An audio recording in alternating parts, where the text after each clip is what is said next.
Juan, ¿existe realmente una música ecuatoriana, nacional, autóctona en el Ecuador? Existen músicas ecuatorianas, no autóctonas, son históricas, diría yo. Y esto nos cambia la manera de pensar de lo que es un ecuatoriano desde lo que escucha. Y esta conversación se va a poner apasionante, porque para hablar de música en Ecuador hay que buscar a Juan Muyo. Juan Muyo, a quien tengo aquí presente y me ha dado el honor de tenerlo en el estudio de Ecuador Explorer, porque para explorar Ecuador hay que hacerlo con aquellos que lo han investigado. Y la música ecuatoriana, la música nacional, la música en sentido general, debe ser expuesta en su análisis por aquellas personas que la investigaron y que aún la investigan. Perfecto. Porque existen muchos mitos, muchas leyendas, muchos relatos populares, pero esos relatos populares están bien para contarlos a la orilla de la chimenea. Claro. Sí. Juan, bienvenido a Ecuador Explorer. Espero exprimirte al máximo. Gracias, Yosmani, gracias, muy amable. Hace unos cuantos años te entrevisté en la Casa de la Cultura. Claro. Ya hace como 10 años, más o menos. Y una de las más bonitas, yo diría, inteligentes entrevistas que yo he tenido. Ah, gracias. Sí, me haces un honor. Interesante, Me haces muy un interesante. Te agradezco. Gracias a ti. Y este libro que trajiste para regalarme, Sí. ¿cómo se llama? Así bailaba Manuela. Ajá. Danzas de la independencia, danzas y bailes de independentistas en la Real Audiencia de Quito. Ajá. Ajá, con Muyo Sandoval. Perfecto. Este libro que te prometo que lo voy a leer de inmediato. Y es un libro que aborda ¿qué temática de la vida de Manuela? Es muy interesante porque el área que nos compete a los estudiosos de esto que se llama musicología o musicologías, ¿cierto? En plural, nos lleva a entenderle a la historia en este caso, desde lo que se bailaba.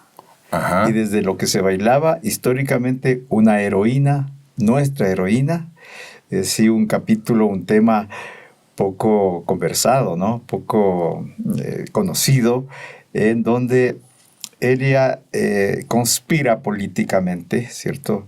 Conspira, se rebela, se vuelve autónoma, ¿cierto? Con su amiga del alma, Rosa Campuzano, guayaquileña, que vivía en Lima, y Jonatás, que fue su amiga afrodescendiente, su cuasi hermana o hermana del alma, con la que ella vive hasta su muerte. Entonces, en un momento, en las épocas más fuertes diríamos, de la independencia, junto a Bolívar, a todos los grandes héroes de nuestra América, ¿cierto? De Sudamérica y del Ecuador concretamente, ella se vuelve una importantísima figura en este camino de la libertad. Entonces, pero lo interesante es que lo hace evidentemente en su gran capacidad intelectual, por supuesto, en su vena rebelde, por supuesto, su sabiduría, pero también lo hace bailando. La manera de conspirar bailando es una de las sutilezas, podríamos decir, de la historia de nuestra cultura, ¿cierto?, latinoamericana, ¿cierto?, con esta visión de entender la vida desde el cuerpo. Claro. Y entonces, evidentemente había el canto independentista, las marchas también, digamos, revolucionarias de la independencia, pero básicamente ellas lo hacen en los bailes de salón, en las contradanzas, el minueto ella detestaba, pero le tocaba bailar, ¿cierto?, en los valses sobre todo. Le encantaba bailar la contradanza y el vals con Bolívar. Entonces, en los bailes de salón, ¿cierto?, con los militares patriotas, ¿no es cierto?, era la manera como ellas emitían sus mensajes, ¿cierto?, sus recados, los recados de la independencia que habla Darío Guevara, recados de la independencia, o a su vez estos secretos, ¿no?, esto que tenía que darle, ¿cierto?, a tal o cual general, a tal o cual capitán, o a la esposa de él, de estos patriotas, que tenían a través del baile, ¿sí?, que pasarse los mensajes para la próxima batalla. ¡Qué interesante! ¡Qué interesante! Y cómo nuestros amigos espectadores de Ecuador y de cualquier otro lugar pueden adquirir este libro. Si es que tú incluso lo permitirías, claro, a través de tu canal, venderlo. Lo vamos, antes no teníamos el PDF, digamos, ya lo vamos a elaborar, porque este libro es digamos, en físico, ¿no? Y entonces ahora hay una librería que la vamos a distribuir, que es la Cosmonauta. Ya estaba distribuyéndose. Se la vendía también en Avia Yala, en La Rayuela, y digamos, y en distribuciones en mis charlas y conferencias, ¿cierto? Entonces, próximamente va a estar el PDF con una descarga, entonces va a estar más fácil hacerlo así. Tal vez en Amazon o en algún... vamos ahora a ver cuál es la plataforma. Bueno, yo inmediatamente te lo digo. Claro.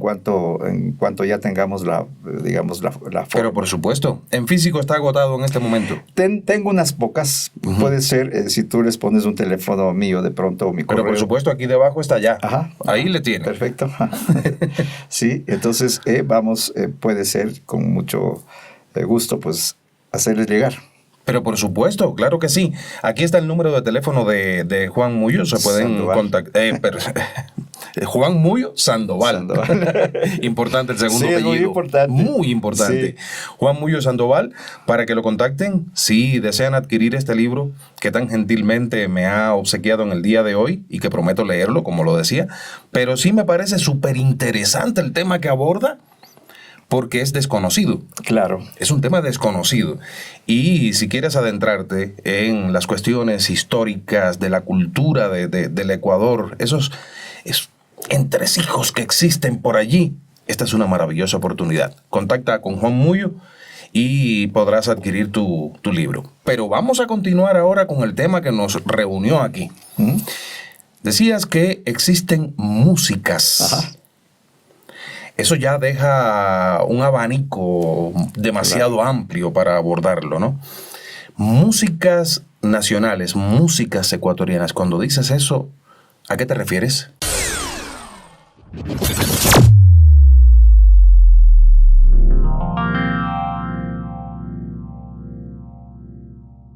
En que primero en el corte histórico, en el tiempo, se han venido matizando, digamos, escuchas, se han venido manifestando sonoridades, ¿no es cierto?, de las diversas culturas, ¿no? Y cada una tiene su acceso a ser comprendida por esta propia sonoridad, que en unos casos es musical, en otras es festiva, simbólica, ¿cierto?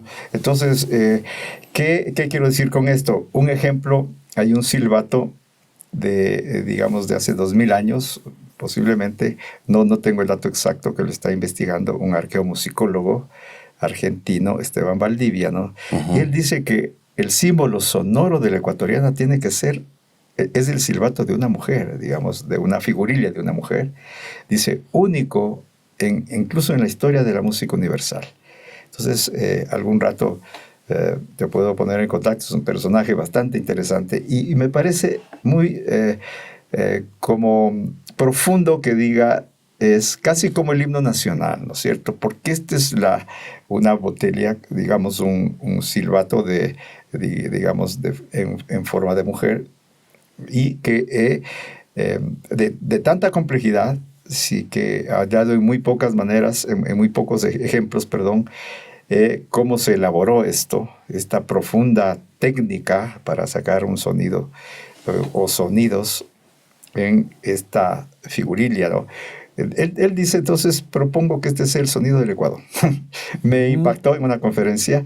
Yo dije, perfecto. ¿Por qué? Porque es el sonido más antiguo, sí, altamente complejo, que incluso musicalmente se lo puede entender. Entonces, fíjate tú, un símbolo sonoro, qué lindo que sea, no digo lo no visual, pero digamos lo sonoro. Claro. que nos contacte. Entonces, mira, esto nos lleva a decir que es otra música, que es otro sonido, que es otra cultura, que es otro lenguaje, que es otro dialecto, el que no conocemos y posiblemente ahora con la tecnología, ¿no es cierto?, podamos visitar las páginas de la música ecuatoriana más antigua. Claro. Entonces, de ahí viene históricamente la otra, ¿no es cierto?, aquella que nos lleva a las culturas, digamos, a los cacicazgos, a los señoríos étnicos, ¿no?, digamos, de la sierra, de la costa, de los que más nos acordamos nosotros, qué sé yo, de las culturas quitucara, claro, de los pastos, de los quiliacingas, de los puruáes, ¿no es cierto?, de los cañaris, etc. Entonces, cada una de estas culturas tiene su sistema, su lenguaje. Entonces, cuando nos adentramos en este pasado y vamos hurgando incluso en sus fiestas más, digamos, importantes, como el Taita Carnaval que pasó ahora en Chimborazo, ¿no? Entonces, tú ves que ahí hay un danzante yumbo que se le llama, tocando el rondador, ¿cierto?, que enamora a su jovenzuela, a su amor, y que a través de eso, digamos, va manifestando toda una cultura. Es decir, un sonido le caracteriza a la provincia de Chimborazo en la época del Taita Carnaval. En Guaranda, a la cultura, digamos, urbana, el carnaval de Guaranda con una guitarra y esas coplas le caracteriza, y es muy distinta a la de Chimborazo, ¿cierto? Claro. Y si vamos a la cultura montuvia, por ejemplo, el amor fino, ¿cierto? La polca montuvia, la jota montuvia, ¿cierto? Nos posibilita diferenciarnos, ¿no es cierto?, de esta manera, de cómo cantamos, de cómo bailamos, ¿no es cierto? Entonces, básicamente, esto nos lleva a lo otro, ese contacto que tuvimos ya con la colonia, en donde todos estos elementos comienzan a diversificarse aún más con la llegada de la música occidental, ¿cierto?, y la música religiosa, etcétera. Y entonces llega la República, los bailes de salón, los himnos, las marchas, etcétera. Llega el liberalismo y nos lleva a una modernidad en donde aparece el pasodoble, el pasillo, producto de esa. Y entonces ahí es cuando llega al punto de entender lo nacional, ¿cierto? Con Eloy Alfaro, que es importante esta figura, porque él nos posibilita entender el mestizaje. Entonces, fíjate. Entonces, por eso es que es importante los componentes de esto que llamamos música nacional, es la forma en cómo se estructuró internamente, digamos, en nuestro territorio, pero la otra parte nos llega de todas las corrientes que tenemos de la Europa Occidental, los Estados Unidos, ¿cierto? Y el Cono Sur. Y esto entonces forma, fíjate tú, digamos, una gama, una genealogía, llamémosle, ¿no es cierto?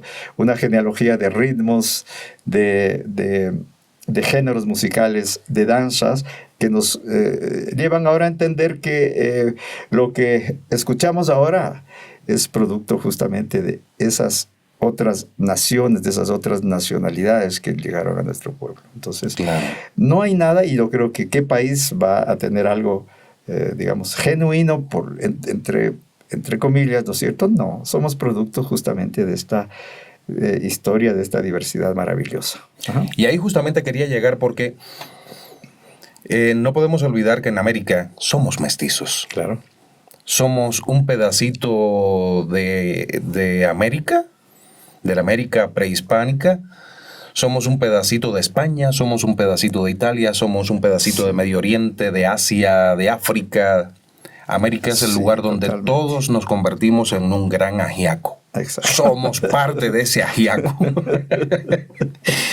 Y no podemos demeritar ninguno de esos pedacitos, porque nos han hecho tan ricos culturalmente, que a mí se me erizan los pelos cuando pienso en lo que somos en América.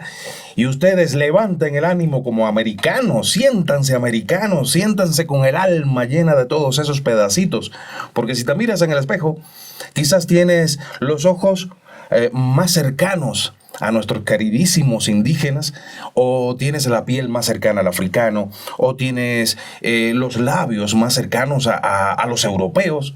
Y eso es lo que nos hace las personas más hermosas del mundo. Los hombres americanos somos los más guapos del mundo. No sé si yo quepo dentro de esa lista, pero así es. Y las mujeres son las más luchadoras, hermosas, las más... Como Manuela Sáenz, ¿no? Como Manuela Sáenz. Claro. Ahora, ¿sabes que hay algo que me ocurre muy, muy curioso con el Ecuador? Y te hago una síntesis de ello. Cuando se habla de sonidos por países, normalmente se piensa, no sé, se me ocurre pensar República Dominicana, merengue, Colombia, en Colombia salsa, vallenato, cumbia, en fin. México, pues la ranchera, bolero, tango, Argentina, Brasil, obviamente, la samba, todo esto. Se habla de España, tienes la música flamenca, tienes, en fin. Cuando yo hice un estudio, cuando venía para Ecuador, antes de venir yo quería conocer un poco, ¿no? Y comencé a preguntarle a varias personas de diferentes nacionalidades, ¿cuál es la música de Ecuador? Muchos me decían, la música andina, esa es la música de Ecuador. Y otros me decían, estoy medio confundido, no sé qué decirte, porque me confundo entre Perú, Ecuador, había algo así. Otros me decían, no sé. Pero en cambio, cuando lo preguntas en Ecuador, todo el mundo te dice pasillo. Claro. Cuando lo preguntas en Ecuador, un ecuatoriano, en cualquier región del mundo, te dice pasillo. Pasillo. Claro. La música nacional. Pero ¿quién le puso ese cartelito al pasillo como música nacional? Claro, es que es bien interesante en la época de conformación de nuestra república, todo lo que implicó el tema de encontrar nuestros símbolos patrios es fundamental, a partir justamente de este mestizaje. Y lo que se entendió cuando nacimos como república en 1830, ¿no es cierto?, es que queríamos diferenciarnos no solo territorialmente, culturalmente, ¿no es cierto? Y entonces de los otros países que igual querían encontrar sus propios símbolos. Y entonces desde el lado oficial, ¿no es cierto?, se construyeron estos símbolos como el escudo, nuestro himno, nuestra constitución, ¿cierto?, nuestra geografía, nuestras provincias, etc. Pero lo interesante es que la cultura, y esto es lo fantástico de los pueblos, dicen que se identifica el hombre con lo que él baila.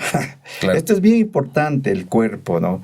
Entonces, el pasillo, como su nombre lo indica, es baile, es pasillo, baile de pasitos, ¿no? Se lo dejó de bailar. ¿Cierto? Hay una historia muy, muy, muy compleja, divertida también, un poco bastante capitalista porque se lo deja de bailar. Pero el pasillo entonces fue un baile que identificó sobre todo a la Gran Colombia. Claro. Entonces dicen, es que el pasillo no es ecuatoriano, llegó de Colombia, ¿no? El pasillo es gran colombiano. Nosotros fuimos parte de la Gran Colombia. Entonces el pasillo también puede ser bolivariano, porque viene con Bolívar, y él posiblemente dicen, el doctor Jorge Núñez, un gran historiador, decía que incluso creo que llegó a bailarlo, no con Manuela, pero no sabemos. Pero es importante como un símbolo, digamos, de Bolívar que haya bailado pasillo, es encantador, porque claro, nos seduce a decir que él nos construyó este criollaje. Entonces, el pasillo es el gran colombiano, fíjate, entendámoslo así. Lo interesante es que se arraiga tanto a la costa como a la sierra. Entonces, el pasillo costeño, el pasillo porteño, ¿cierto?, es muy distinto al pasillo quiteño. Y el pasillo lojano, por ejemplo, es muy distinto. Dicen que es forma canción, como un lead, dice el maestro Gerardo Guevara, ¿cierto? En cambio, el pasillo porteño, ojo, ¿no?, del puerto de Guayaquil, ¿sí? Porque los campesinos, o sea, no es que es guayaco, o sea, no, guayaquileño porteño, es decir, como baile de salón, ¿cierto? Identificaba a ese mestizaje, a este criollaje, que evidentemente se arraigaba como su propia ciudad, ¿no es cierto? Igual Quito como su propia ciudad. ¿Te has dado cuenta que nosotros no hablamos de provincia nunca, un quiteño? Claro. Un quiteño te habla de Quito. De Quito. Muy difícilmente te dice de que es de una de provincia. Pichincha, Ni ¿no? siquiera nada. Eso, bueno, hay algunas reflexiones, pero no lo hacemos. Es decir, esto está desde muy niños en nuestra cultura. Entonces hablamos de pasillo quiteño. ¿Por qué? Porque baila el cuerpo, baila con del plexo solar hacia abajo, como baila un andino. Pero el pasillo es muy interesante, básicamente es un minueto vals andino, es muy interesante. Y entonces el maestro Gerardo Guevara lo marcaba así, pam, pam, tan, tan, tan, tan, tan, tan, tan, tan, mira, pam, pam, pam, pam. Es como un jumbo danzante, lo marcaba así.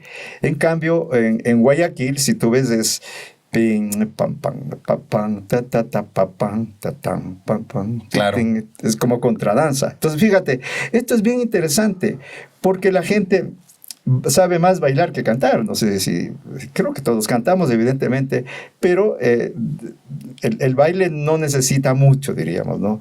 Y entonces, esta diversidad, esta manera de entenderle al pasillo, fíjate, en dos polos bien importantes, que es el Ecuador, la costa y la sierra, van construyendo. Entonces, evidentemente, si le preguntas a un costeño cuál es su género, su música, te va a decir el pasillo, Claro, de él. Claro. Entonces, esto es bien interesante. Y un serrano te va a decir el pasillo serrano de él. No te va a decir serrano porque él cree que el pasillo de él es el único. Sí, eso pero pasa. hay un pasillo riobambeño, hay un pasillo lojano, ¿cierto? De que ya lo había dicho, un pasillo cuencano. Claro. Recientemente hay un estudio muy interesante, el pasillo cuencano, de una musicóloga muy prestigiosa, Janet Alvarado, ¿no? Sobre el pasillo. Nosotros mismos escribimos sobre el pasillo quiteño con Pablo Guerrero, con el maestro musicólogo, el pasillo en Quito, por ejemplo, ¿no? Entonces, y es más, yo lo aprendí a bailar para poder decirte esto. Es decir, mis padres ya se habían olvidado, nuestros abuelos posiblemente ya sí lo hacían, pero a mí me tocó reaprender desde el cuerpo a bailar el pasillo. Entonces yo entiendo la nacionalidad, esto de que nuestro género, evidentemente estamos hablando de una época histórica y política, ¿no?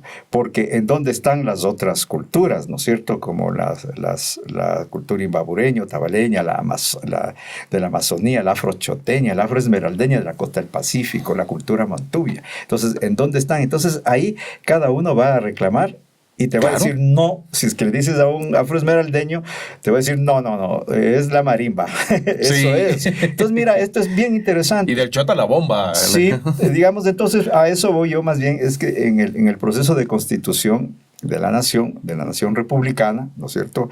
Para unos cuestionada, todo lo que tú quieras, pero ahí se forma, digamos, el pasillo, porque es evidentemente costa-sierra, ¿cierto?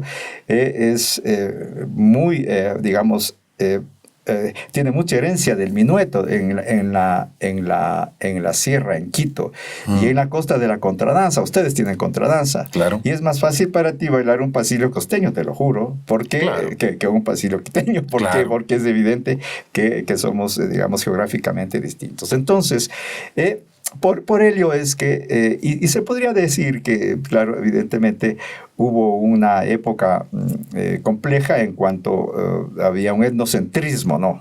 Que lo rompe justamente Benjamín Carrión al fundar la Casa de la Cultura Ecuatoriana, creo que por 1944. Y, digamos, él dice, no, somos un pueblo mestizo, no es que somos un pueblo blanco, entre comillas, y en donde el pasillo era símbolo sonoro de esto, no. Entonces, mira, en ese momento es que, y todo lo que conllevaba el pasillo, qué sé yo, los géneros musicales de este cancionero nacional, ¿no? Como el pasacalli, el pasodoble, diríamos, el albazo, la tonada, incluso el San Juanito, se los comenzó a identificar también como nacionales. Entonces, claro, en un país andino, no nos, digamos, no, creo que no teníamos pereza en decirlo, sí, el pasillo. Entonces, o por ejemplo, si es que nos vamos un poco hacia lo prehispánico, sería el yarabí, ese canto profundo y maravilloso. Entonces, pero diríamos que yo concuerdo, es decir, existe esta naturaleza, digamos, a identificarnos diría yo, desde esta franja gran colombiana, que prefiero pensarlo hacia el pasillo. Libertaria, una forma autonomista, ¿cierto?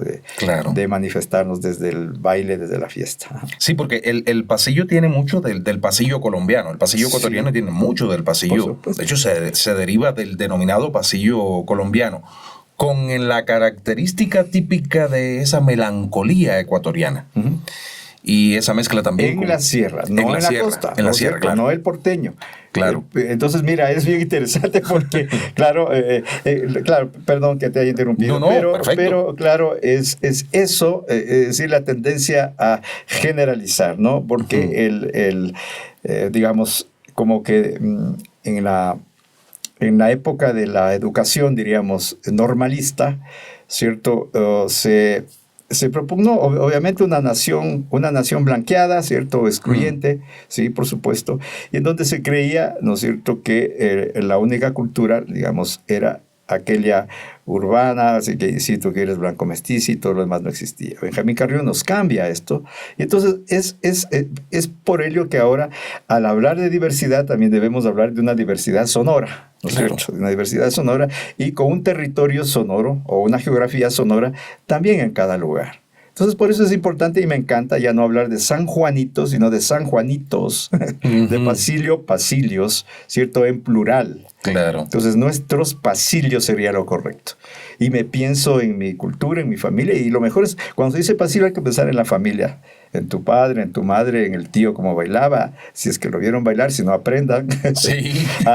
Digamos, ¿qué pasilio, por ejemplo, quiteño se puede bailar? Por ejemplo, algunos de Enrique Espín Yepes, de Carlos Bonilla Chávez, ¿cierto? Claro. Que hacen estos pasillos ligeros quiteños. En cambio de los porteños, yo creo que casi todos, sí, bueno. Y tú hablas del pasillo rocolero, etcétera.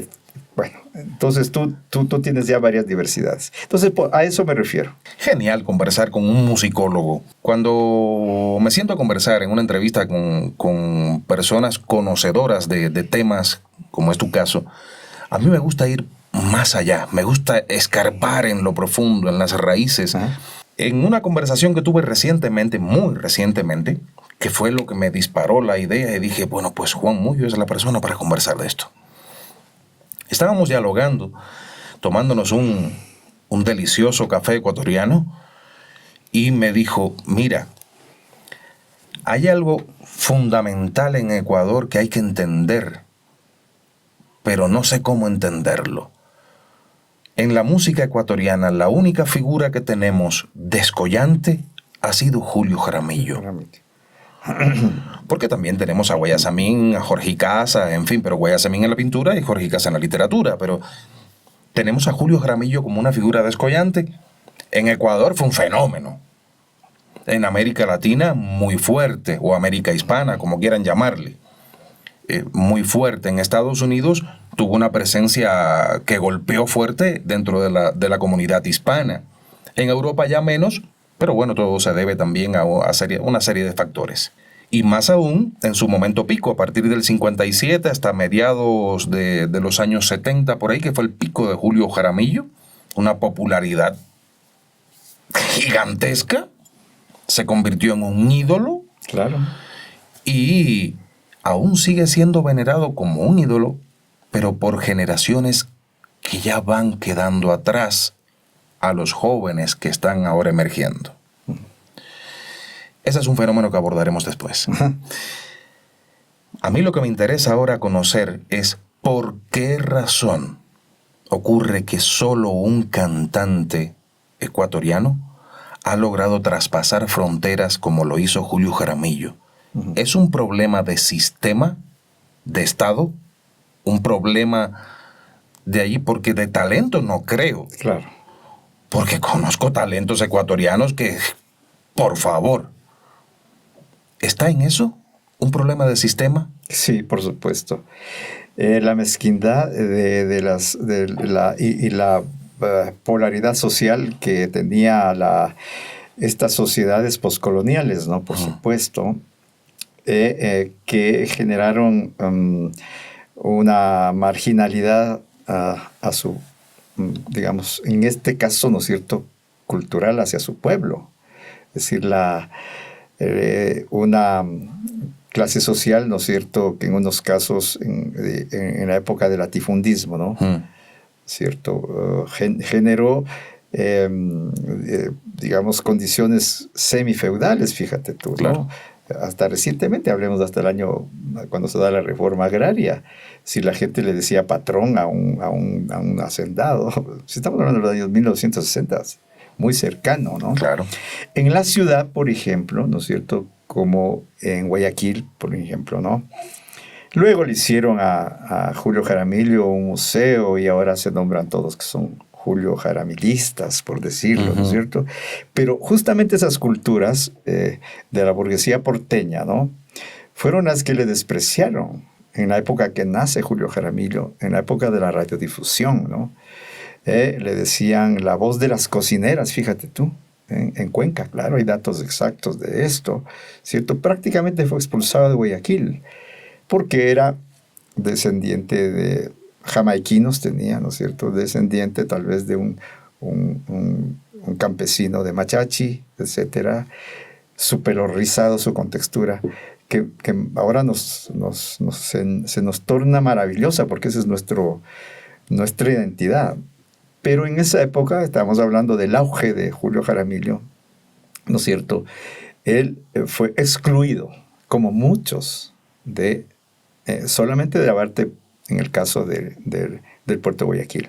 No se diga, digamos, acá, como en la sierra, a esa alta creatividad que teníamos, digamos, campesina, chagra, provinciana, etc. Entonces, eso es un factor. Es decir, sí, cada artista tuvo que salir por sus propios fueros de una manera bastante dura. Y entonces, ya, el otro me parece que es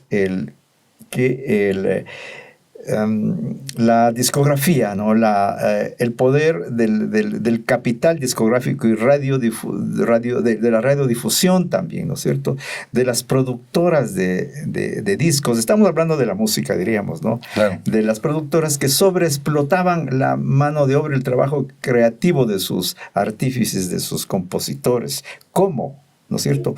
Uno es andinizándole, digamos, a la música, que hasta la época gran colombiana, perdón, desde la época gran colombiana hasta, digamos, que el Eloy Alfaro 1912, digamos que la segunda década del siglo XX, mantenía un espíritu regional.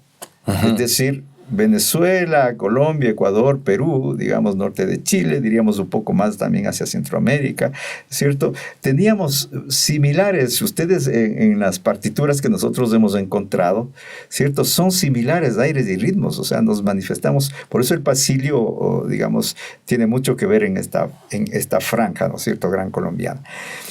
Entonces, el hecho es que hablo, por ejemplo, en el caso de la sierra, porque en el caso de la costa, que es lo Montubio, luego lo cito, en el caso de la sierra, sí, el auge de la radiodifusión, el auge de los productores, de los estudios de grabación, prácticamente obligaban a entristecer la música del Ecuador. Es decir, estamos en 1940, 49, etcétera, perdón, en toda la década del 40, 50, la firma del protocolo de Río de Janeiro, etcétera, que de alguna manera nos conmueve a todo el Estado, digamos, a la nación, ¿cierto? De alguna manera comienza a inferir en esta especie, entre comillas, de entristecimiento, ¿no?, que de alguna manera también las empresas discográficas comienzan a capitalizar, es decir, hagamos música más triste, porque les iba de manera redonda, era un negocio redondo la venta de discos. Es decir, hacías un pasillo triste, pues ventas Claro. por miles. Así es un San Juanito más triste, por supuesto. Y tomaron, fíjate tú, de una manera bastante discriminatoria lo indígena, lo andino, Ujú. ¿cierto? Como longuita mía, peste longuita, mi rondadorcito, la chacrita, qué sé yo, longuito, longuita, es decir, todos estos diminutivos quichuizados que comienzan a, desde mi punto de vista, a entender verticalmente a una cultura indígena como triste, como paisajística, como costumbrista, ¿cierto? Entonces, esto, bueno, es una hipótesis, pero ocurre de manera real. Tú analizas la discografía de esos años, ¿sí? y lo que ves es la fuerza del capital indigenizando todo, para, además, con la, digamos, con la radiodifusión que ejercía como la dupla perfecta. Claro. Ahora, no cuestiono el hecho de que ahí nace un hermosísimo cancionero, el más grande cancionero que tenemos y que yo lo amo, pues, y he sido el principal defensor de nuestro cancionero. Pero tenemos que también entender cómo se construye esta historia. Muchos de estos compositores murieron en la miseria y hasta ahora es conocido que muchos músicos mueren en estas circunstancias, ¿no? Que tienes que hacer cuota para enterrarlos o para su enfermedad. Esto es producto del coloniaje. Es exactamente producto de una sociedad capitalista excluyente que en la época, en esta modernidad de los años 40, ¿no es cierto?, comenzó a ejercer sobre los músicos. Entonces, mira, cómo un músico va a generar mayores expectativas, ¿no? Vivía un sistema de dominio fuerte y localista y presionado porque mantenga este estilo para que esto funcione para el capital discográfico, las grandes empresas disqueras que luego se hicieron. Entonces, fíjate tú, muchos de los temas, por ejemplo, con ese espíritu latinoamericano, ¿no es cierto?, que yo he investigado en los archivos que hemos investigado hasta 1930-40, no tienen esa, entre comillas, andinización. E incluso no tienen letra, les pusieron después, es decir, les entristecen después entre el 30 al 40. Se encontraban ahí un aire de salón como para pasillo, muy, muy similar a estos toques que nos caracteriza a nuestra Sudamérica, de la zona, qué sé yo, desde Venezuela hasta acá, ¿cierto? Somos muy parecidos, pero en el momento determinado los ponen una letra un poco compleja, trágica, y le yaravizan, esa es la palabra, le yaravizan, le vuelven triste, sin que yo quiera, digamos, tener ningún prejuicio contra la tristeza, porque la tristeza es una propiedad hermosa también, pero que no tenga un vínculo comercial.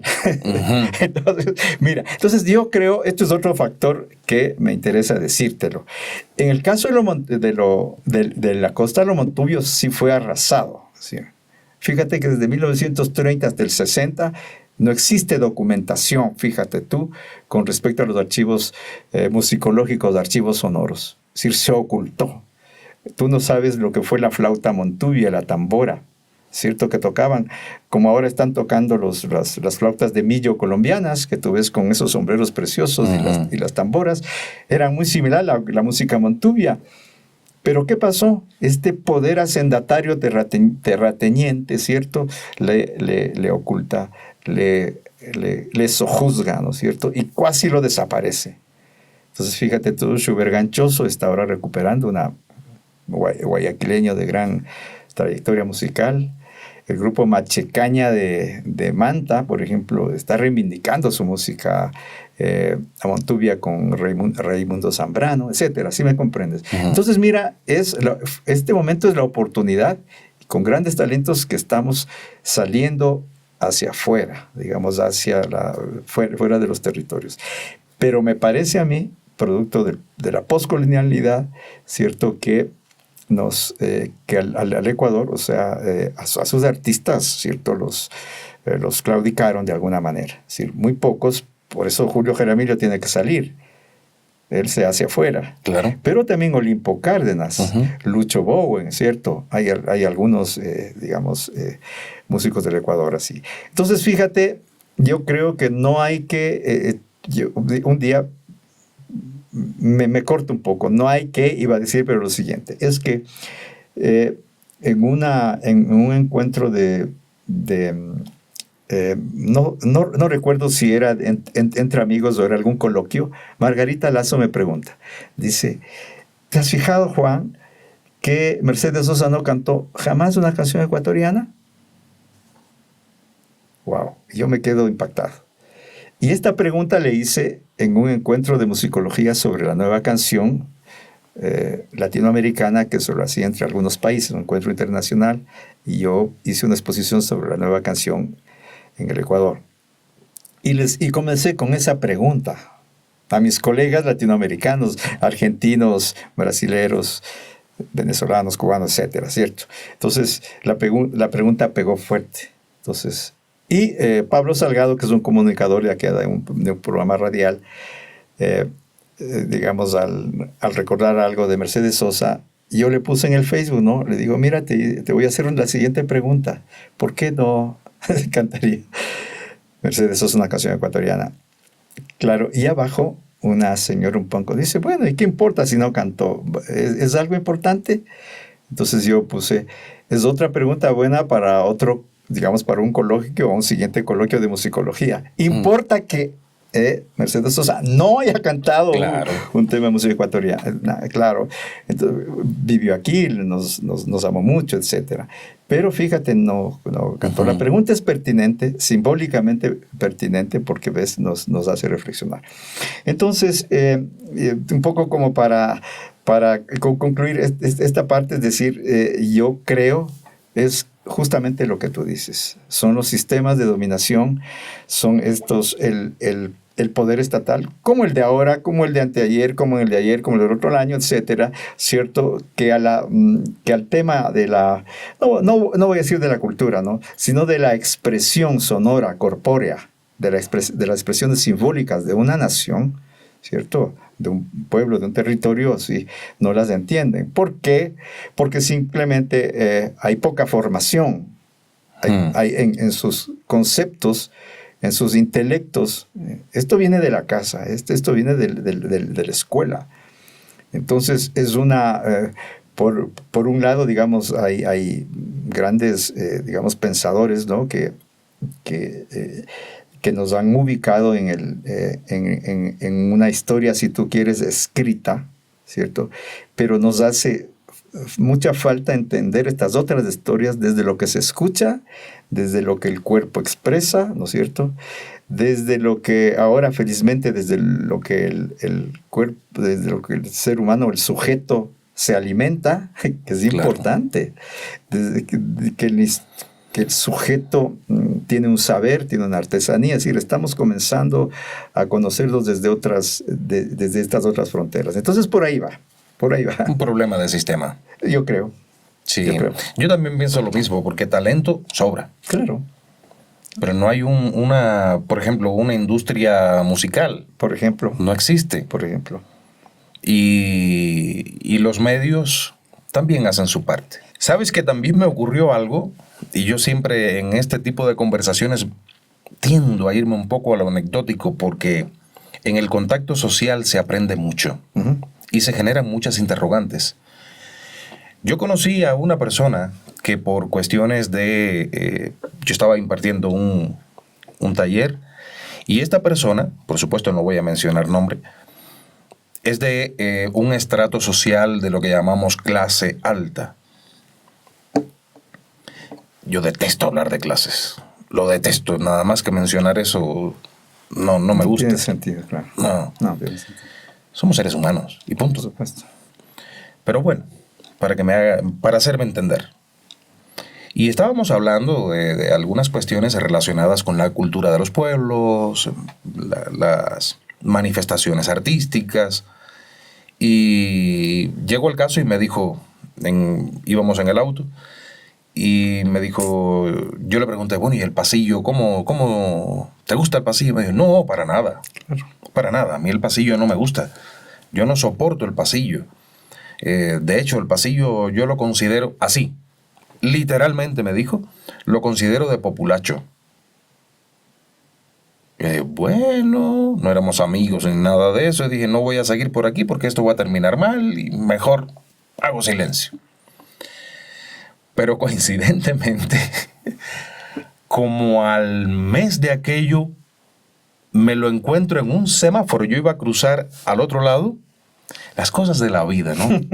Y estaba parado así, aquí el paso peatonal, parado así, tenía el vidrio del auto abajo, y estaba escuchando un pasillo Claro. dentro de su auto que se escuchaba afuera, y él cantándolo dentro del auto. Eso. Este es fulano de tal. Fui allí, me le pegué, que no te gustaba el pasillo. Quedó así, Claro. yo me fui. Claro, pasé la calle. Claro, por supuesto. O sea, de boca para afuera una cosa. Claro, eso. Pero el consumo interno, el consumo familiar es otra cosa. Ya sí, claro. Una identidad, pero además, perdón, lo que has dicho es fundamental. Porque justamente este pensar colonial, ¿no es cierto? Uh-huh. Este pensar colonial, digamos, Bolívar Echeverría le dice el valor de cambio y valor de uso. Uh-huh. El valor de cambio, este capitalismo, como ensordeció también a muchas culturas, ¿no? Cómo nos hizo, o sea, no pensarnos como propios, sino dependientes. Y esto es terrible, porque digamos, el mestizaje también se construyó en base a muchos complejos, ¿cierto? Tachábamos de longo, de indio, de negro, de lo que sea, al diverso, ¿cierto? Es una taradez postcolonial el que a nosotros cuando éramos niños incluso los libros de texto nos hacían diferenciarnos. Entonces, fíjate tú. Muchas familias no lo han superado posiblemente, es decir, y eso requiere una debilidad, no solo una debilidad mental, sino una debilidad emocional, es decir, el no sentirse propios. ¿Cómo va a decir un argentino, por ejemplo, que el tango es lo más grande, o que, por ejemplo, una samba brasilera, o el son cubano, o la salsa neoyorquina, qué sé yo? Es decir, eso está en nuestra piel, no, tú no puedes negarle a tu mamá, a tu madre. Entonces, complejos, y por supuesto esto viene de sistemas nuevamente, ¿no es cierto?, que se llaman directamente coloniaje, es decir, mucha gente que todavía vive esas formas ya caducas, ¿no? Que ya no tienen por qué, bueno, ni siquiera conversarlas, pero eso ocurre, claro. Pero yo pienso que la educación, nuestra manera de confrontar el presente, hablando de la diversidad, justamente, de las diversidades de los pueblos. Entonces, y claro, a través de las manifestaciones más importantes de lo sensorio, creo que es lo que este momento nos está convocando. Es fundamental en este tiempo entendernos así. No hay que tener miedo a eso, a cantar, a bailar, diríamos, nuestra identidad. A bailar un San Juanito, a bailar un amorfino, si es que puedes una marimba esmeraldeña, ¿no? Si es que puedes. Yo he aprendido, por ejemplo, en mi casa suelo repasar el pasillo, por ejemplo, a veces algún paso de San Juanito, claro. La bomba también me pongo a repasar. Enseño cuando voy a alguna fiesta, enseño, le digo, miren, así se baila un San Juanito, ¿cierto? Así se baila un albazo, así se baila una bomba. Es decir, primero, no, aunque lo creas, no hablo del pasillo, porque dirán, Juan, conversate algo. No, mejor un baile, ¿no? Claro. Entonces, digo, así se baila el pasillo, es decir, así se baila San Juanito. Y lo que más me encanta realmente es bailar el pasillo. Claro. Pero, por ejemplo, un pasacalle, etcétera. Pero, yo creo que hay que dar este primer paso. Así como comemos un buen yaguar locro, un ceviche, ¿no? Etcétera. Lo mismo debemos hacer con nuestro cuerpo. Claro. Con nuestro cuerpo, sí, tenemos que expresarlo. Entonces yo creo que eso capitaliza a más gente, diría yo. En nuestra propia casa yo creo que sería dar el buen ejemplo. Así es.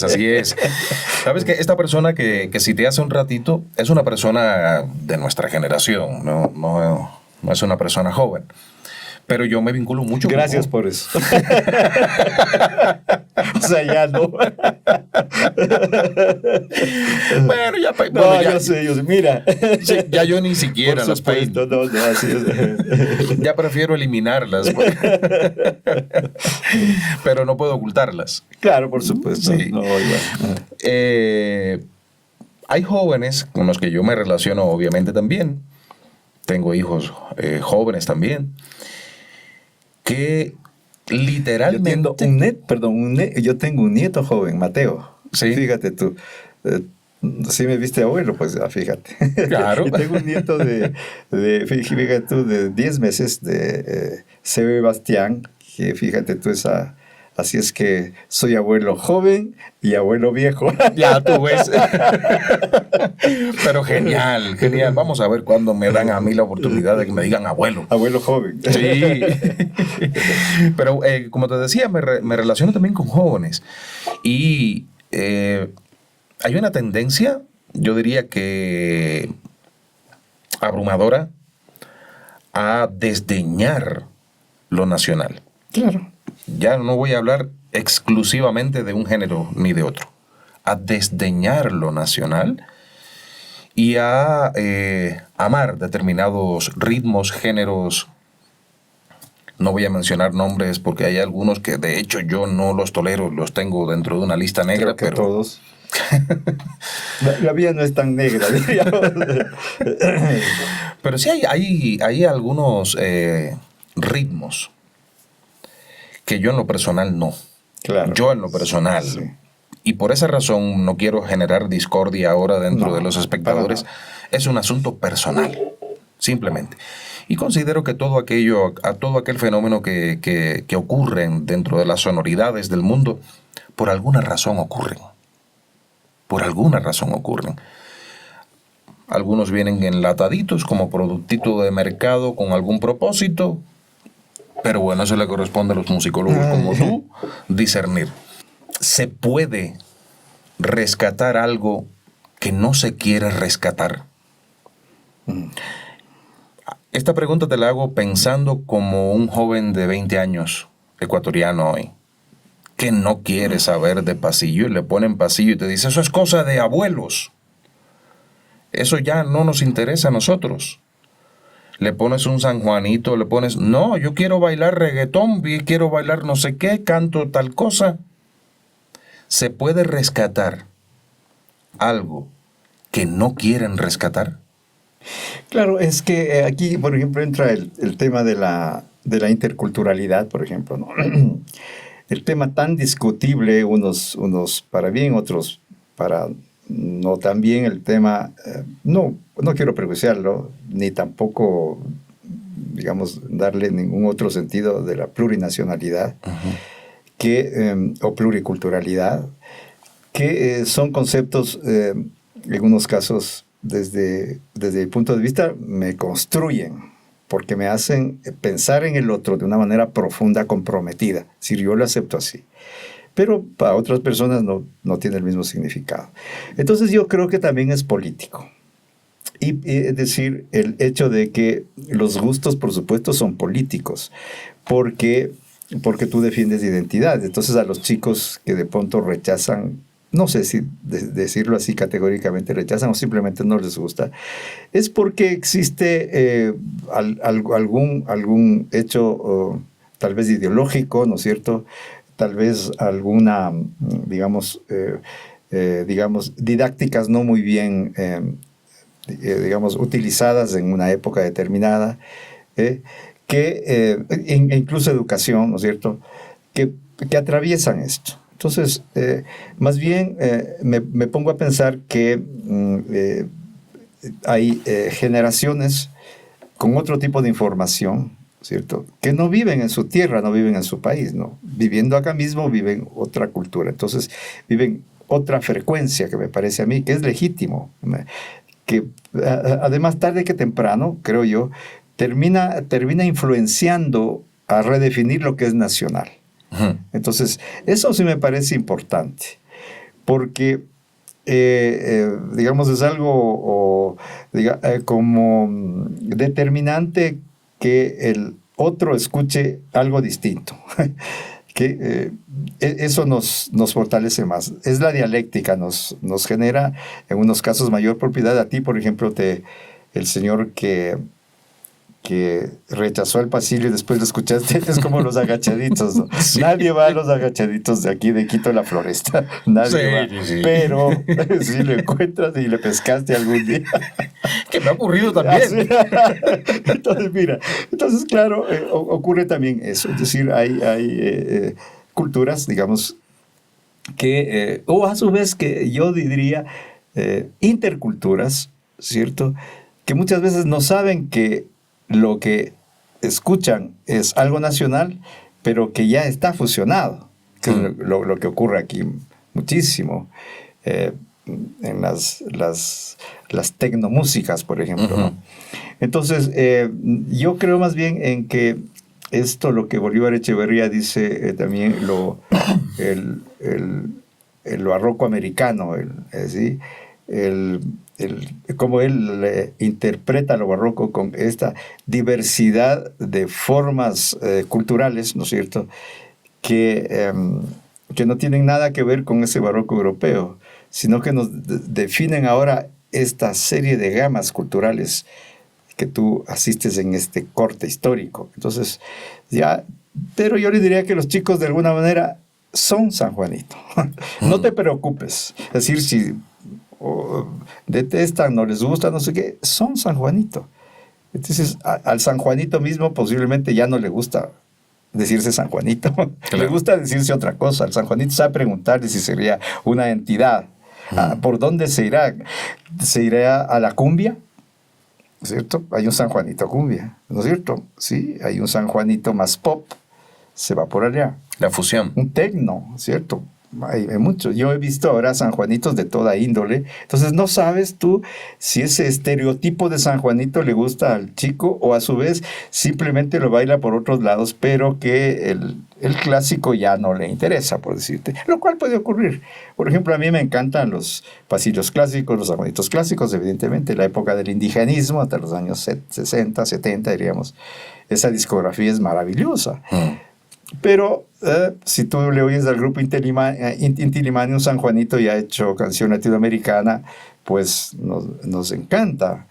A algunos, a otros posiblemente no. Entonces mira el San Juanitos de Polibio Mayorga, que tiene una audiencia masiva enorme en México, lo que le llaman la música sonidera, por decirte, en donde estas músicas, digamos, como tecnológicas que aparecieron en la época del sintetizador, por ejemplo, ahora están causando furor digamos, en muchos países, ¿no? Entonces, fíjate tú, digamos, ahora las generaciones actuales no necesariamente se definen en base a nuestra visión o audición clásica de un género. No, simplemente van, digamos, identificándose con otras, como especies, ¿no? Especies de eso, pero que a la postre sigue siendo lo mismo. Entonces, a eso voy. Eso nos ocurre y así, digamos, hay una evolución de la música de una manera en donde ya su origen prácticamente no ha desaparecido, pero se ha, digamos, como que su genealogía sigue permanente. Entonces a mí realmente no me preocupa. El ecuatoriano será San Juanito siempre o será Pasilio siempre, así no lo quieran admitir, porque eso está en nuestra cultura. Somos eso. ¿Ya? Sí, es muy difícil borrar las raíces. No puedes. No. Sí. Hay tradiciones que se pierden, claro. Obviamente. Hay tradiciones que se transforman, se van transformando, y cuando tú dices tradición estás pensando en aquello que fue, pero no estás teniendo en cuenta el proceso que ha sufrido aquella tradición hasta llegar a ti ahora de una manera diferente. De una manera distinta. Claro. Mi nieto, por ejemplo, Mateo, jamás le he escuchado oír algo, ni siquiera latinoamericano. Claro. Fíjate, su abuelo tiene estudios de todo esto, jamás. Un tema de Joe Arroyo creo que le gustó por ahí. Entonces digo, wow, está progresando. Y nada menos que Joe Arroyo. Joe Arroyo. Sí, es interesante todo esto porque a mí siempre me ha llamado mucho la atención el hecho de que cada generación tiene un sonido diferente. todas las generaciones van marcadas. Una identidad sonora sería. Exacto. Fantástico. Una identidad sonora completamente diferente y está muy relacionada con el cuerpo. Claro. Está muy relacionada con lo que tú planteabas y tú sostienes, que estoy muy de acuerdo contigo en eso. La expresión corporal, el movimiento del cuerpo, aquella... Lo dice mucho. Sí, y es hoy, un joven, hoy, a ver, me encuentro personas de nuestra edad y más que dicen, es que los jóvenes de hoy con eso que escuchan y... Es que no somos iguales. Claro. No somos iguales. Crecimos Eso es en lo bonito. entornos... Eso es lo interesante. Exactamente. Crecimos en entornos diferentes, motivados por sonoridades diferentes, por coyunturas políticas, sociales diferentes. Hoy los jóvenes requieren de otra sonoridad para divertirse, incluso para amar. Otras sonoridades diferentes. Antes, amar con una canción de Julio Jaramillo era fabuloso. Fíjate, te doy un ejemplo. A mí, digamos, en mi casa, mi padre era un cultor de música nacional, pero profundo. Yo tengo sus discos hasta ahora y los he estudiado. Fíjate tú.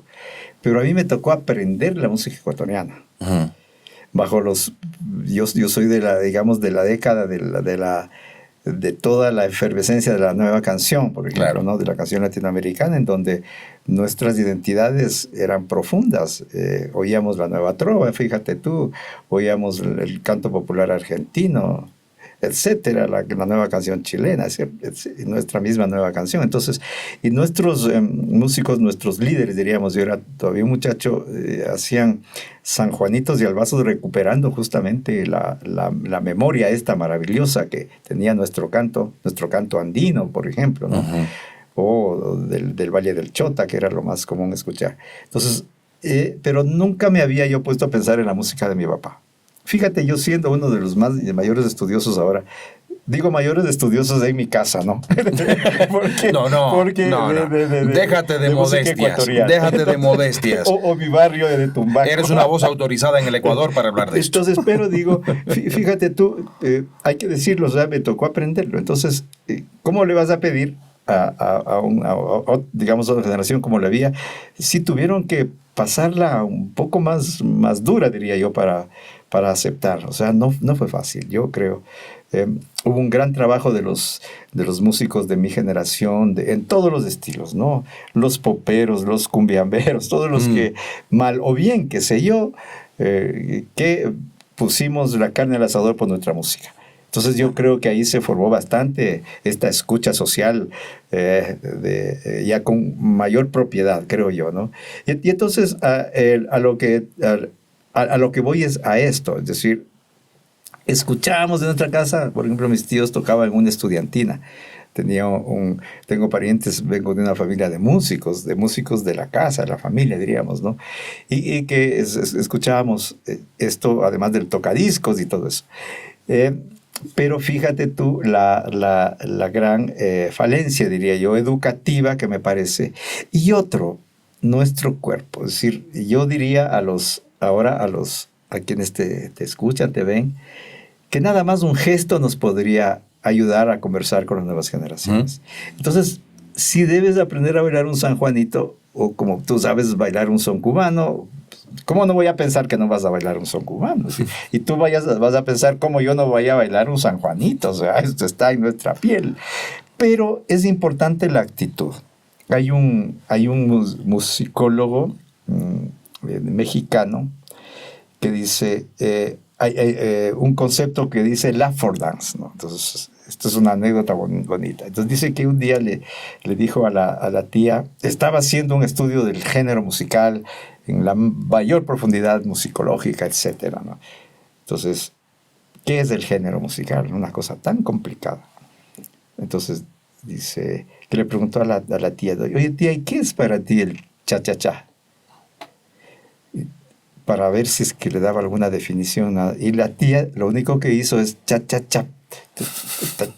Eso es todo.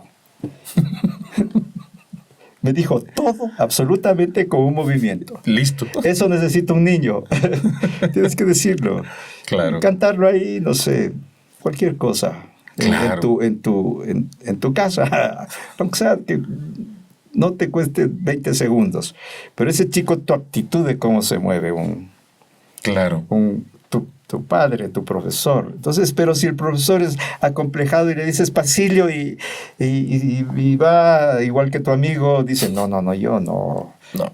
Claro, pero es un prejuicio, es coloniaje, como te decía. Y claro, esa actitud va a ver el chico. Eso ocurrió. Eso en el campo educativo en nuestra casa. Entonces, ves, fíjate, por ahí va, es decir, apliquemos más bien una actitud para decir, no hablemos mucho, solamente hagámoslo, que es tan necesario dar este primer paso con nuestro cuerpo, que es San Juanito, ya estoy pensando, ¿no? Como bailar son, con mi actitud ya voy a un pasillo, ya me voy moviendo y el Ecuador va a entender solamente con este gesto que ya digo bastantísimo. Entonces, eso es bien importante. Nuestra corporalidad, que claro, fue disciplinada también por todo el proceso que tuvimos republicano de avergonzarnos de nuestras propias historias. Entonces, el cuerpo también fue disciplinado en el Ecuador, que es otro factor, a no ponerle a bailar a nadie. Nos avergonzábamos de bailar San Juanito, Pasillos, Albazos. Ay, no, era una cosa tremenda. Entonces, yo te estoy hablando de mi generación. Entonces yo tuve que romper eso. Te voy a contar otra anécdota. Claro. Verás, era las bodas de oro de unos parientes, ¿no? De aquellos que ya no quieres acordarte. Y fíjate tú, esto tan interesante, que tenía a sus hijas tan acomplejadas, ¿cierto? Que era un hotel chéverísimo y que a la orquesta le prohibieron tocar música nacional. Estaban todos mis tíos ahí, la familia ya no le veo muchísimos años, fue la última vez, ya así es la vida, ¿no? Y entonces, y yo fíjate, soy quiteño, ecuatorianazo, por favor, y aquí en Quito, en un hotel, en unas bodas de oro, que a su padre, a quien estaba siendo homenajeado, le encantaba la música nacional, a su madre, estaban todos los tíos, personas adultas mayores que por un pasillo hubieran llorado, si es posible, ese rato. No puso nada. ¿Pero quién lo prohibió? Pues, ¿quién más va a prohibir? Quienes hacían el homenaje, es decir, su misma familia. Me pareció una cosa espantosa, para que veas el prejuicio nuevamente. Pero ahí estaba Juan Murio Sandoval, que tenía acá un CD. ¿De qué? De un pasillazo. Sabotaje a la fiesta. Exacto. Entonces le pedía, había la orquesta evidentemente, ¿no? Y creo que también les prohibieron tocar. ¿Y sabes qué hice? Que me pongan ahí en el equipo ese. Y salía a bailar un pasillo. Eso. Ese rato. Salía a bailar con mi esposo un pasillo. Esto te cuento ya, no sé, será más de 20 años. En plena pista, tu amigo Juan estaba haciendo el ridículo. Pero no se unió nadie más. Todos los tíos salieron a bailar. Ahí está.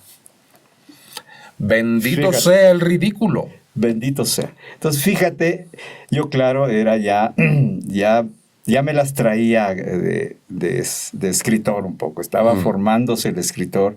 Y un escritor siempre tiene un pensamiento crítico. Pero otra vez desde el cuerpo.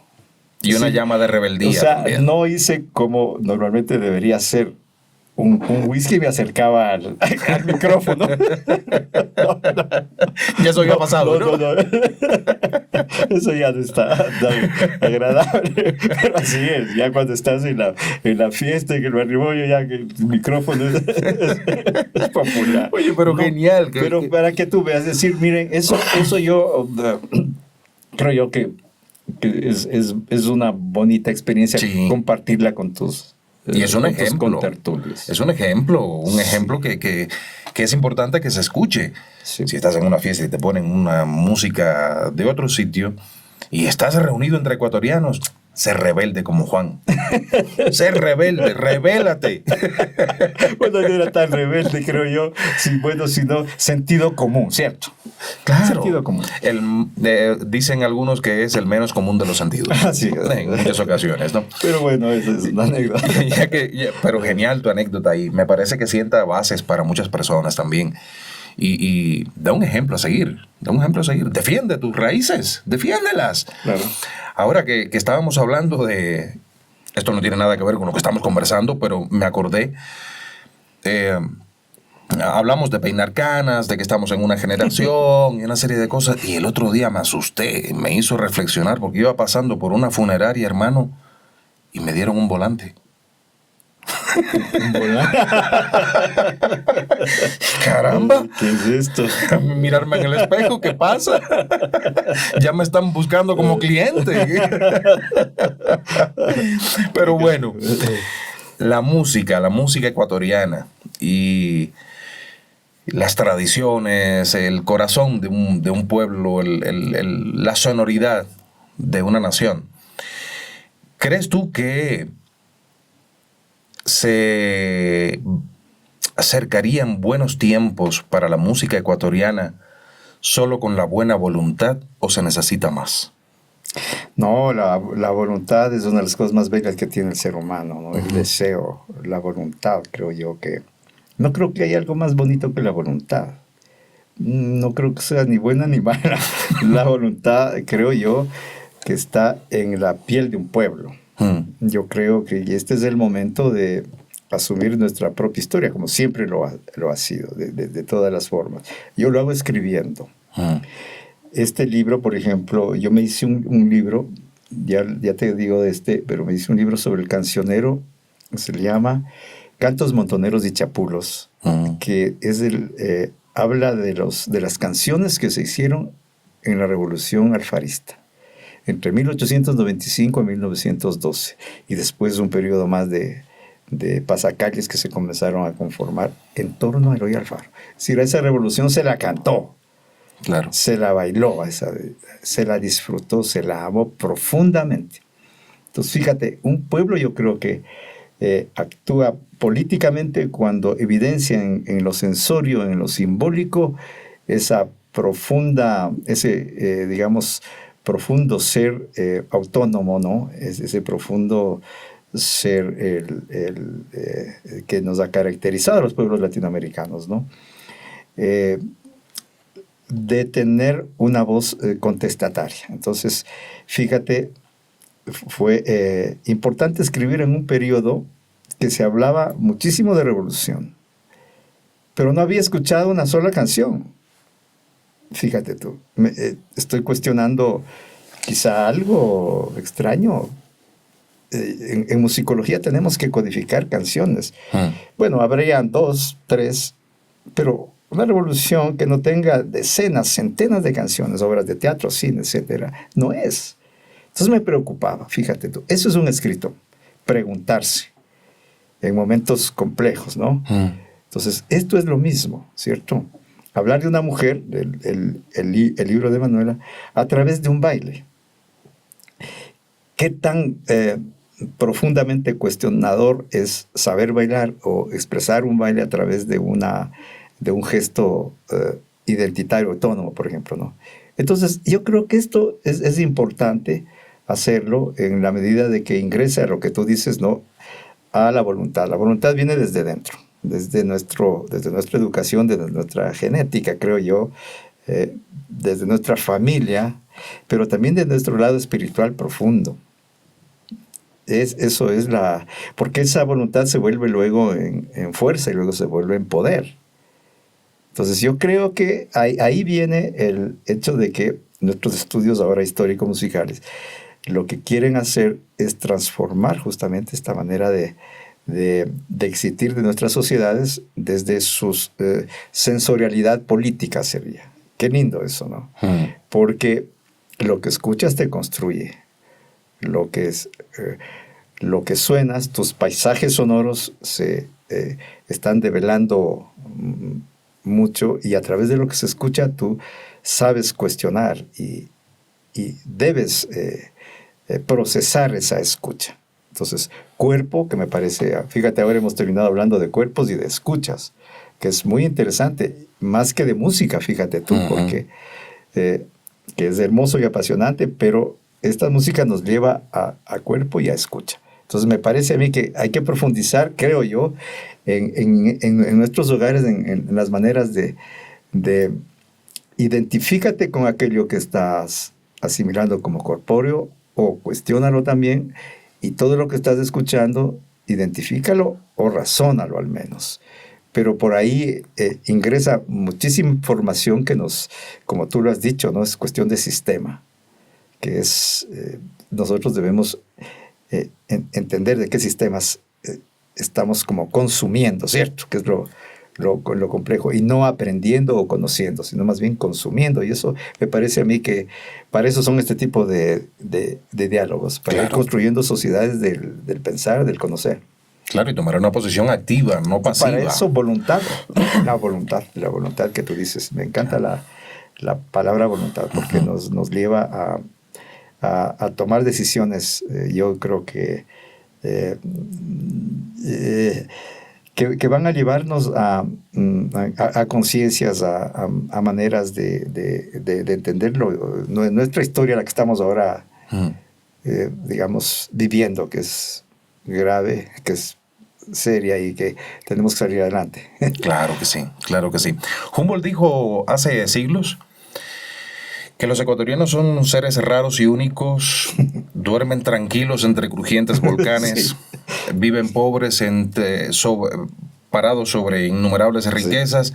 Y se divierten, sí. Con música triste. Sí, por supuesto. Se alegran con música triste. Sí. Pero también dijo, creo que fue Humboldt, si alguien o tú saben quién dijo esta frase, porque todavía tengo una duda, dijo, en ninguna ciudad como en esta, refiriéndose a Quito, he encontrado un ánimo tan voraz por divertirse. Sí, totalmente de acuerdo.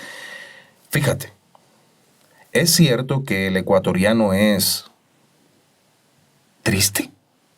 Es decir, es un prejuicio. Humboldt realmente, digamos, hay un artículo de Diego Casar, un periodista muy importante. Él hizo todo un análisis de esto. Está en las redes, ¿no? Sobre la música triste de Humboldt, y se estudió toda la historia de la música occidental para responder esa pregunta, ¿no? Entonces, a mí me parece que el prejuicio de un europeo, ¿cierto? A entender o a catalogar a algo que estaba en su etnografía, me parece a mí que no fue más allá de lo que fue un territorio, diría yo, no sé si Quito, la ciudad, lo urbano, en donde se estaba construyendo cierta identidad sonora en torno a sus expresiones andinas, diría yo, ¿cierto? Yarabí, qué sé yo, San Juanitos, no sé, que no se define el género. Entonces, nunca ingresó a la casa de un quiteño. No fue invitado, creo, a decir, vea, Alexander, véngase pase 2 días en la casa de un quiteño. Adentro. Y comas un jaguar locro. En esa época, posiblemente. Pero todos los datos que yo tengo, y me investigué todo el siglo XVIII y XIX, de qué es lo que se bailaba en Quito, fíjate tú, para poder conversar ahora. En archivos estoy hablándote desde fines de siglo XVIII, me conozco todo el siglo XIX lo que se bailaba en Quito, ¿cierto? Él simplemente no fue invitado a una casa. Fíjate que se bailaba todo ese periodo que te cuento, eran los puros quiteños, se llamaban. Eran bailes casa adentro. El molet, por ejemplo, era un baile, un juego. Te ponías de una cuerda y te ponías como a hacer equilibrio en la cuerda en medio del baile, ¿no? Sí, y dice que se tomaba el marrasquino, ¿cierto? Es decir, si te caías te daban una copa, y ese era todo el juego, que pues, se pasaban toda la noche. No se diga los fandangos. Claro. Los fandangos descomulados. Toda la colonia se bailó fandangos, hasta muy entrado el siglo XX, diríamos. Hasta no muy, pero digamos entradito. ¿Qué es el fandango? Es el baile justamente de plaza pública, digamos, yo me animo a pensar como son contradanzas. La contradanza lo tuvo el oeste norteamericano. Ustedes tienen las famosas contradanzas cubanas, ¿cierto? Contradanzas hay en todas partes del mundo. Y nosotros tuvimos nuestras contradanzas aligeradas, popularizadas, que se hicieron fandangos. Y esos fueron excomulgados. Tenemos los edictos que ¿cierto? En el pueblo de Baba, por ejemplo, en la provincia de Guayas, tenemos una gran excomunión a todos los que bailaron fandangos. Entonces, todos los siglos del coloniaje se bailaron fandangos. Entonces, y ahora, claro, como de la música, de la transmisión oral, no nos llegaron muchos, pero en los manuscritos nosotros hemos encontrado. Entonces, hay un manuscrito, por ejemplo, de 1848, que lo encontramos acá en las afueras de Quito, por Puembo, ¿no es cierto? Son como 600 piezas, más de 600 piezas, sí. Más de la mitad son bailes, era música para violín. ¿Cómo puede decir eso Humboldt? ¿Entiendes? O sea, históricamente eso es una frase digamos, de poco valor. Entonces, no, comprobado, es decir, te lo digo ahora, en base a los estudios ya musicológicos, histórico-musicológicos, que no es así. Es decir, fíjate tú, si te encuentras unos manuscritos de música para violín que se bailaba en Quito, ¿cierto? Es que fueron bailes y bailes y bailes lo que se ejercía, porque si eso encuentras en el, digamos, en el cuaderno, diríamos, de un músico, ¿no es cierto? Igual en Ibarra, de los hermanos de la Torre, por ejemplo, ¿no? Lo que se encuentra son danzas. Estamos hablando de fines del siglo XVIII. Segundo Luis Moreno encontró, lo que se bailaban eran contradanzas, valses, paspiés, minuetos. Entonces tú dices, ¿qué es esto? La Real Audiencia de Quito era bailes por todo lado. Y dentro de casa, no se diga, los cronistas, ¿sí? Dice que el quiteño era de 3 días para arriba de baile. Te ponían candado en la puerta, ¿cierto? Y no salía nadie. ¿Sí? Entonces, es decir, el mismo Juan Montalvo describe del presidente Ventimiglia que lo detestaba. Le decía que bailaba como un burro dando saltos con coces, decía, de que sus cascos se oían. En el palacio se pasaba bailando días enteros. Fíjate tú, entonces, no, te estoy contando además de unas cosas, podríamos hacer otro programa sobre los bailes quiteños. Sí, encantado de la vida. Siglo XIX, estamos hablando justamente en la época que estuvo Humboldt aquí. Les insto a tus seguidores que vayan ahora a las exposiciones de los museos y vean las figurillas de los, por ejemplo, en la Jacinto Jiménez Camaño de la Universidad Católica del Museo, tú ves las estatuillas de quiteños bailando. Vayan a ver a los nacimientos del Carmen Alto, del Carmen Bajo, perdón, del de Santa Clara, que son los más grandes y preciosos. Tú ves que el nacimiento son puras ferias. ¿Y dónde está? Puro baile. Tú ves a toros, vas a ver bandas, vas a ver mercados. Es decir, el imaginero talló la festividad quiteña en estos nacimientos. Claro. En un nacimiento. Entonces era una gente tremendamente bailadora, todos. Ahí hasta ahora también. Yo me precio entre esos, antes no, pero cuando entendí esto, soy un bailador. Ahora me refiero a aprender a moverte con la música, a moverte bien, con estilo, diríamos, ¿no? Entonces, eso era un quiteño. Entonces, ves, fíjate, te he dado solo datos bastante pequeños con respecto de fines del siglo XVIII, manuscritos, e incluso con compositores, y digamos, y todo el siglo XIX. Y no se diga inicios del XX, es decir, tenemos ya canciones, digamos, todo un repertorio enorme de bailes de sala. Pues entonces Humboldt es totalmente equivocado. Al menos los datos históricos que yo te doy dicen todo lo contrario. Además que aquí en el libro vas a encontrar una parte. Sí, por supuesto, ahí están descritos muchos bailes del siglo XIX. De fines del siglo XVIII vas a ver y de siglo XIX. Entonces no hay a dónde moverse. Además con datos históricos, de fuentes, de fuentes escritas, de fuentes secundarias, fuentes bibliográficas y fuentes de archivo. Entonces... Se equivocó Humboldt. Totalmente. Se equivocó Humboldt. Acuérdate del puro, del molet, del fandango.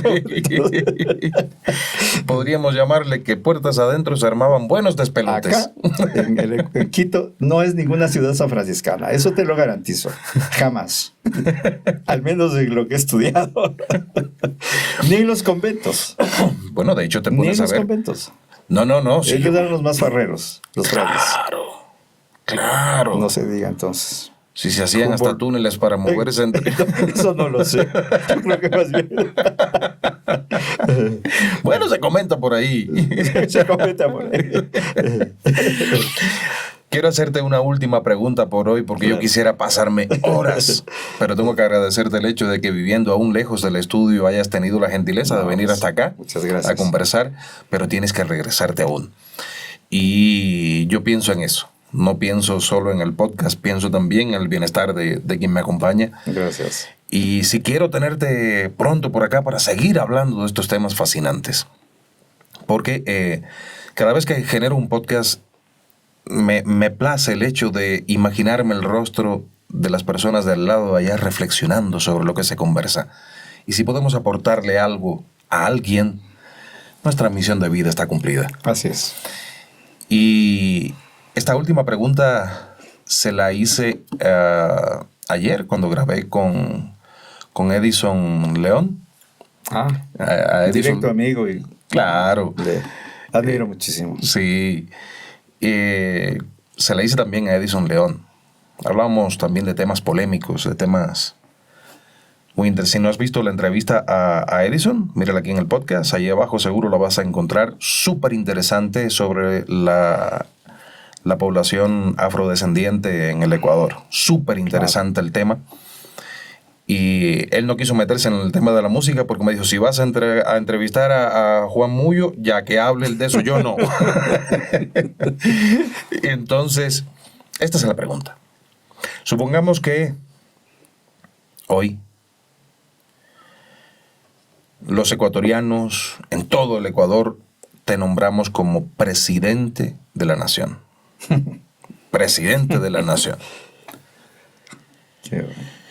Desde tu posición como Juan Muyo Sandoval, por favor. Sí, es la costumbre esa de solo el primer apellido, ¿no? Pero te digo esto, no, es por una razón fundamental. Mi manera de entender ahora el tema histórico, el tema musical, musicológico, el patrimonio sonoro y todo eso, viene de mi abuelo Pedro, que fue un bohemio, fue un trovador de los últimos posiblemente que tuvo Quito, ¿cierto? Fíjate tú, trovador. Y digamos, fundamental esa actitud que él tenía de cantor de guitarra y poemas. Sí, muy interesante. Y que a los juglares se los olvidó totalmente, porque cuando vino justamente la canción nacional, estamos hablando entre 1920 y el 40, dúo Benítez y Valencia, Carlota Jaramillo y todo, anularon a todos estos trovadores. No porque ellos lo quisieron hacer, evidentemente, sino que porque ellos eran una clase social, primero de una representatividad, además incluso económica, bastante distinta y educativa sobre todo. Entonces, en cambio, los trovadores, y no es que eran tampoco como de clases como populares, no, los trovadores, muchos de ellos pertenecían a clases con cierta estabilidad económica, diríamos, ¿no? Mercaderes eran, es decir, aquellos que se querían dar el lujo de poder tocar una guitarra y hacer poemas. Entonces, pero el sistema, digamos, digamos, artístico los desplazó. Entonces, y no tuvimos la oportunidad de documentarlos. Es un poco complejo esto a los trovadores del siglo XIX en Quito. Entonces, por eso es que hablo yo del abuelo. Y otro que es por parte de mi abuela, la esposa de mi abuelo Pedro Sandoval, Victoria Pérez, me viene la vena investigadora. Además de la de mi hermano Mario, que él es un historiador, digamos, es un eminente sociólogo. Entonces, pero un tío que era como zoologista, era taxidermista, fíjate tú, Él hizo los primeros museos que tenía algunas capitales de provincias. Ahora mismo el Museo Etnográfico de Ambato sí, tiene como la figura de mi tío abuelo Alfredo Pérez como uno de sus principales gestores de ese museo. Aquí el museo fue del Museo del Colegio Militar, al que yo iba de niño a verle a él en su laboratorio. Entonces, fíjate, por eso es que es importante el apellido Sandoval. Además, porque hay un homónimo que es boxeador, o fue boxeador. Y no tienes nada que ver con eso. Entonces, perdón. No existen vínculos ahí. Juan Muyo Sandoval. Por favor. Juan Muyo Sandoval, musicólogo al que en este caso hipotético nombramos presidente del Ecuador. Ya, ¿Qué harías para la cultura ecuatoriana? Primero, pues sería revisar la ley del COTAC, ¿no? Esta famosa reforma que me parece absurda, terriblemente lacerante, insultante para la gente. Luego sería importante que comencemos desde arriba, por ejemplo, ¿no? Ministerio de Cultura, ex Ministerio de Cultura, ¿no es cierto? Poner a gente que tenga mayor comprensión de los, diría yo, de los temas históricos sociales. Es decir, no se puede prescindir a un pueblo de la historia. Es decir, no puedes tú ser estructuralista en tu totalidad. No. Tienes que entenderle al pasado. Y esto es fundamental, ¿no? Entonces, cuando uno entiende los procesos históricos, cuando un funcionario entiende los procesos históricos, ¿no es cierto?, tiene una mayor capacidad de dialogar con su nación, con su cultura, o con sus culturas sería, ¿no? Entonces, dado que me preguntas de este aspecto, ¿no?, cuestiones mediáticas sería, ¿no? Es decir, no a funcionarios, digamos,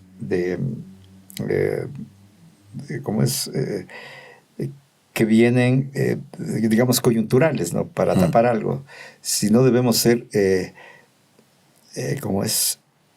funcionarios que tengan una comprensión social de su pueblo, o sea, que haya habido compromisos en vinculaciones hacia comunidades. Esto me parece fundamental, como yo lo he hecho. Es decir, te estoy diciendo desde muy jovencito trabajando en las comunidades para poder entender hoy la música ecuatoriana. Entonces, un funcionario que no haya tenido compromiso con su pasado, con sus diversidades, muy difícilmente va a entender la política económica, política social, política de salud, qué sé yo, porque si soy necesariamente solo un empresario, un funcionalista, a mí me parecería que es grave lo que nos pasa. Entonces, me parece a mí que la gran mayoría de políticos que yo he visto, incluso de la Asamblea y todo, carecen de procesos históricos. Es decir, se educaron, o no sé si educaron muy bien, como nosotros nos hemos educado en las universidades, etcétera. Pero me parece que el político debe comprenderle a su función desde esta vinculación del pasado, de estudiar pero no como un cuento del pasado, sino como ese pasado transformativo que nos enseña permanentemente, que me parece a mí.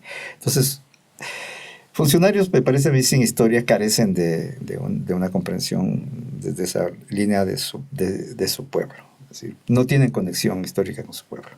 No sé si es que, repito, pero al carecer de esto no hay reflexión, no hay compromiso, no hay nada, simplemente un funcionalismo craso que nos está llevando al fracaso.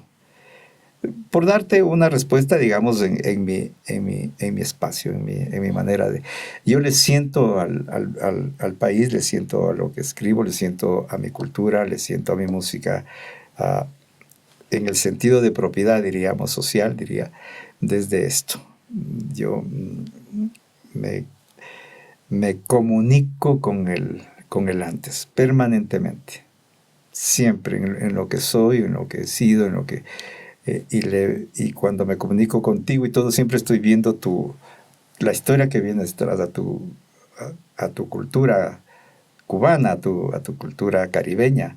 Entonces, respeto profundamente eso. Entonces, hay gente que han perdido ese respeto por el otro, entonces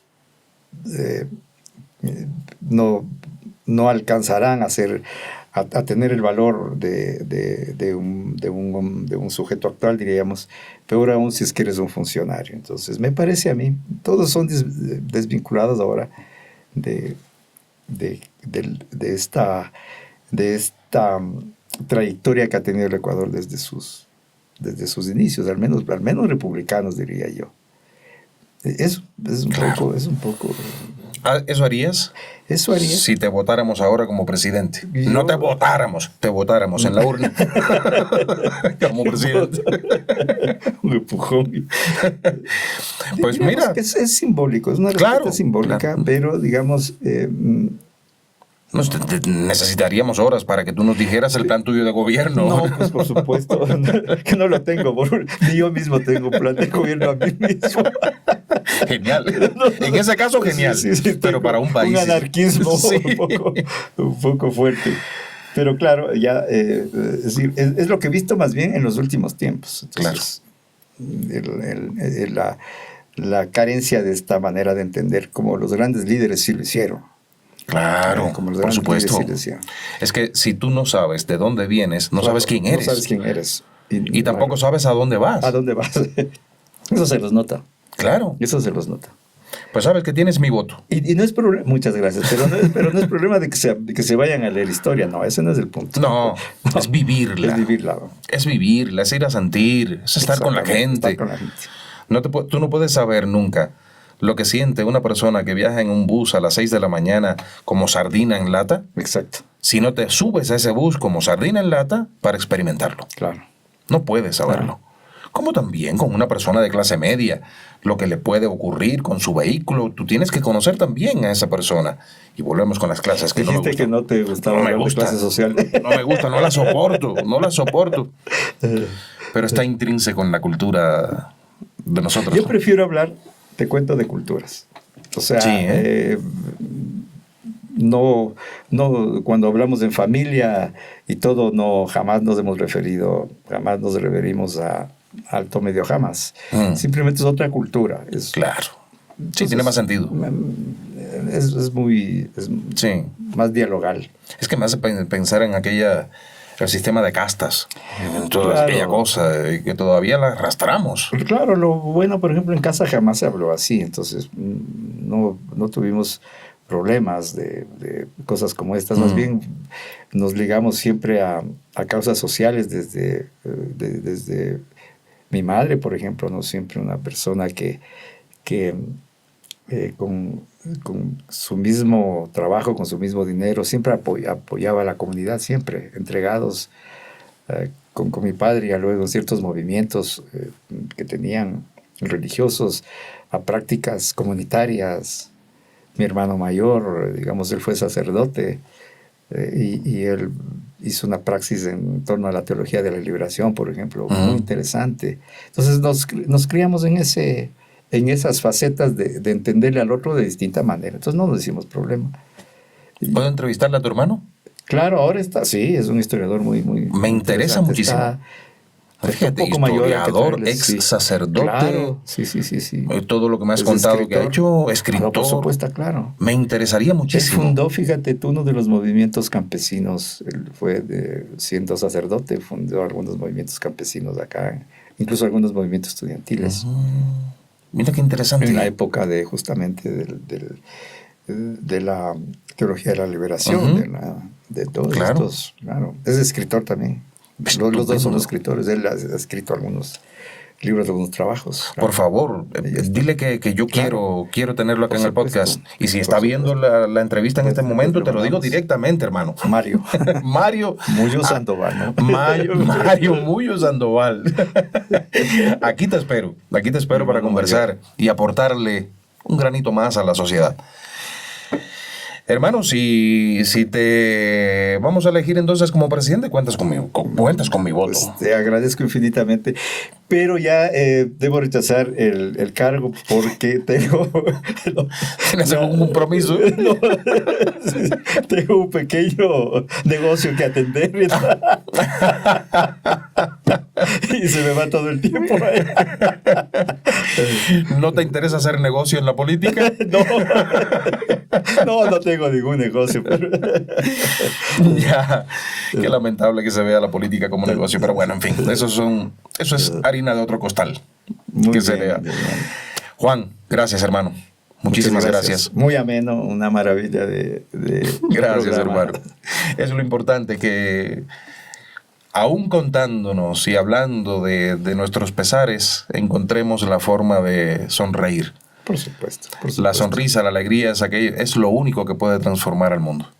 Si nos vamos desde en la tristeza encontramos las razones para alegrarnos. Sí, en casa, con mis hijas cuando vivían todavía, digamos, en la casa, digamos, nos pasamos siempre riéndonos. No, habrá habido algún momento de cuando se murió la perrita o el perrito, bueno, etcétera. Pero de ahí jamás hemos tenido el hecho de no, en los momentos más complejos, incluso siempre nos hacemos bromas y siempre nos divertimos. Claro. Siempre lo estamos. Y cuando nos reunimos, no paramos de reír. Genial, genial. Oye, qué difícil es despedir un podcast con una persona con la que quieres seguir hablando. Dificilísimo, hermano. Gracias. Gracias, muchísimas gracias. Te espero nuevamente por acá. Y a ustedes, como siempre les digo, comenten. Compartan sus opiniones ahí debajo en los comentarios. Compartan esta entrevista para que más personas la puedan disfrutar. Para que aquellos que no conocían lo que Juan hoy tan gentilmente nos ha comentado, pues lo aprendan. Cada día aprendemos. Y yo, en lo personal, no solamente hago estas entrevistas para que ustedes aprendan, para aprender yo también. Así que ahora todos, sean buenos.